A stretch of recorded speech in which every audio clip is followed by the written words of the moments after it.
কালকে একটু বাইরে গেছিলাম, তো বাইরে যাওয়ার পর পাশের একটা বাড়িতে দেখি এরকম সুন্দর একটা বাড়ির সামনে একটা গাছ লাগানো। তো ফুলগুলি এত সুন্দর ছিল, দেখতে আমার কাছে অনেক সুন্দর লাগছে, তাই একটু ভিডিও করলাম। তো তোমরা কমেন্টে জানাবা ফুলগুলি বা গাছটা কেমন ছিল। আসলে নিজের বাড়িতে গেটের সামনে এরকম একটা গাছ থাকলে কিন্তু খুব ভালো লাগে। আসলে অসাধারণ ছিল গাছটা, ফুলগুলি দেখে আসলে আমার অনেক ভালো লাগছিল। তো আসলে যেরকম জায়গা যেরকম পরিবেশ ওই রকমই গাছটা ছিল, অসাধারণ ছিল, দেখতে খুবই ভালো লাগছে। তাহলে এভরিওয়ান, আসসালামু আলাইকুম, সবাই কেমন আছো? আশা করি যে যেখানে আছো ভালো আছো, সুস্থ আছো। তো আজকে একটা কথা বলি। তো আসলে কি, আমার বাবাকে নিয়ে একটা কথা বলি। আমার বাবার বয়স প্রায় 80 থেকে 85 বছর বয়স। তো অনেক ভাগ্য করে এরকম একটা সহজ সরল বাবা পেয়েছিলাম, কিন্তু আমার বাবার দুর্ভাগ্য যে সে তার ভাগ্য করে একটা সন্তান পায়নি। সন্তান পেয়েছে কিন্তু তার ভাগ্য মতো হয়নি, তার মন মতো হয়নি, আল্লাহ পাক দেয় নাই। তো যাই হোক, বললাম আর কি, মনের কষ্ট আর কি। তো আমার বাবা জন্য সবাই দোয়া করবেন, যাতে আমার বাবা মা দুজনে ভালো থাকে, সুস্থ থাকে, তারা একসাথে থাকে, যতদিন বেঁচে থাকে একসাথে যেন তারা থাকতে পারে। তো এই তো আজকে রান্না করবো একটু গরুর মাংস। তো রান্না করতে গিয়ে দেখি আদা রসুন বাটা নাই, তো মাংস রাইখে তারপরে আদা রসুন ব্লেন্ডার করালাম ছোটো মেয়েকে দিয়ে। তো এখন হাতে মাখায় বসায় দিব। তো এই তো, আর হাতের গরুর মাংসটা কিন্তু হাতে মশলা মাখায় বসাইলে একটু ভালো লাগে। আর একটু ম্যারিনেট করে কতক্ষণ রেস্টে রাখলে কিন্তু মাংসটা সুন্দর মশলাটা ঢুকে যায় মাংসতে।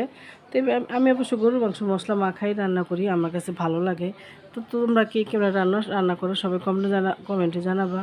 আর রান্না কিন্তু সবারই একই একই রকম, শুধু করার ধরনটা একটু আলাদা। এই তো, তো আমার মাংসটা কিন্তু সুন্দর কষানো হয়ে গেছে। তো আমি একটু প্রায় অনেকক্ষণ সময় ম্যারিনেট করে রাখছিলাম, তো সেটা একটু শেয়ার করলাম তোমাদের সাথে। আর সাথে দিব আলু, আর মাংসের সাথে তো আলু না দিলে হয় না, যেহেতু ঘরে ছোটো বাচ্চা আছে। আর আমাদের ঘরে আলু ছাড়া আসলে মাংস হয়ই না। মাংসের থেকে আলুটা বেশি পছন্দ করে, আমার কাছে ভালো লাগে গরুর মাংসের আলুটা। তো এই তো মাংসটা হয়ে গেছে, একটু জিরা পাউডার দিয়ে নামাই ফেলবো। তো একটা কথা বলি, তো ভিডিওটা যদি যারাই আমার চ্যানেলটাকে সাবস্ক্রাইব করছো তাদেরকে অসংখ্য ধন্যবাদ, আমার পাশেই থাকবা। আর আমিও তোমাদের পাশে আছি। তো এভাবেই, আর যারা ভালোবাসে তারা তো অবশ্যই দেখবে, আর যারা ভালোবাসে না তারা তো দেখবে না। তো এই তো কমেন্টে জানাবা কেমন হয়েছে আজকে রান্নাটা। আর করবো একটু করলা ভাজি। আমরা কিন্তু আসলে মিষ্টি খেতে পছন্দ করি, কিন্তু তিতা খেতে পছন্দ করি না। তো আজকে একটু করলা ভাজি করলাম। অনেকে আছে করলা ভাজি খুব পছন্দ করে, আবার অনেকে আছে করলা ভাজি খেতে চায় না তিতার ভয়ের কারণে।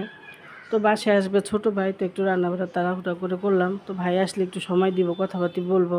কারণ ভাই বোনে এখন অনেক দূরে দূরে থাকি, তো কারোর সাথে কারো যাওয়া হয় না, কারোর সাথে কথাবার্তা বলা হয় না। তো এই তো, এখানে আমার আব্বা আছে, তো আমার আব্বার জন্য সবাই দোয়া করবেন। তো এই তো এখন চা খাবো, ভাই আছে সামনেই।